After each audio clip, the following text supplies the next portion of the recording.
সন্দেশখালী কাণ্ডে অবশেষে গ্রেপ্তার শিবপ্রসাদ হাজরা। ন্যাজাট থেকে গ্রেপ্তার করা হয়েছে তৃণমূলের ব্লক সভাপতি শিবপ্রসাদ হাজরাকে। আজই গণধর্ষণের ধারা যুক্ত করা হয় শিবপ্রসাদ হাজরা উত্তম সর্দারদের বিরুদ্ধে। খুনের চেষ্টার মামলাও রুজু করা হয়, তারপরে গ্রেপ্তার করা হলো তৃণমূলের জেলা পরিষদ সদস্য এবং ব্লক সভাপতি শিবপ্রসাদ হাজরাকে। আগামীকাল তাকে বসিরহাট আদালতে পেশ করা হবে। ঠিক এক সপ্তাহ আগে উত্তম সর্দারকে গ্রেপ্তার করা হয়েছিল, আজ সন্ধ্যাবেলা গ্রেপ্তার করা হলো শিবপ্রসাদ হাজরাকে। এই প্রশ্নই উঠছে, শেখ শাহজাহান যে 44 দিন ধরে অধরা, পুলিশ যে শেখ শাহজাহানকে এখনো খুঁজেই পাচ্ছে না, তাকে কবে গ্রেপ্তার করা হবে?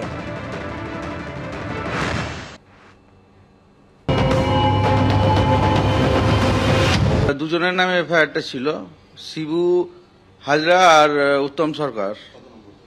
ওটা সন্দেশখালী 20। এই মামলায় দুটো সেকশন অ্যাডিং হয়েছে, 376D আর 307। হ্যাঁ, গণধর্ষণ আর হচ্ছে অ্যাটেম্প টু মার্ডার। 354B দিয়ে প্রথমে স্টার্ট হয়, তারপরে 164 এসে ডেভেলপমেন্ট পাওয়া যায়, সেখানে এই সেকশন দুটো অ্যাডিং হয়। উত্তমের এগেস্টে আর একজন একটা কেস করেছে, যেটা 376D আর 511 আছে, যে কেসে আজকে 10 দিনের পিছিয়ে যাওয়া হয়েছে। ওটা অরিজিনাল কেস, স্টার্টিংটাই ওটা, এফআইআরটাই ওই সেকশনের।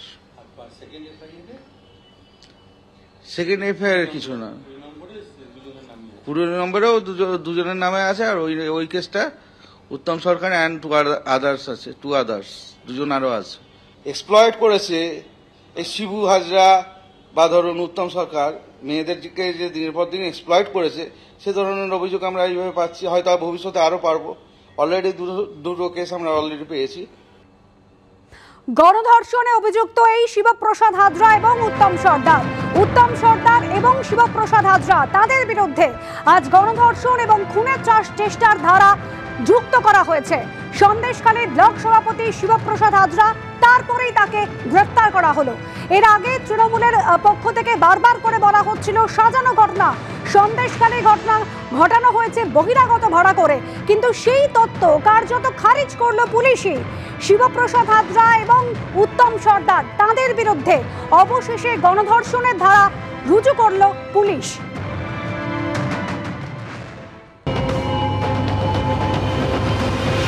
নতুন করে কি আরেকটা কেস শুরু হয়েছে উত্তম সর্দার এবং আরো দুজনের নামে গণধর্ষণ এবং হত্যার? না, নতুন কোনো কেস শুরু হয়নি, অ্যাডিং সেকশন আছে।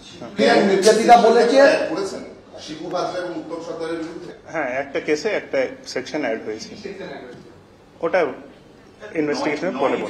একেবারে টুইট করে এক্স হ্যান্ডেলে পোস্ট করে জানিয়েছিল কোনো সেক্সুয়াল অফেন্সের তথ্য আপনাদের কাছে ছিল না, কোনো কমপ্লেন ছিল না। এমনকি রাজ্য মহিলা কমিশন, ন্যাশনাল জাতীয় মহিলা কমিশন, তারাও কিন্তু এই তাদের রিপোর্টে এই কথা বলছে।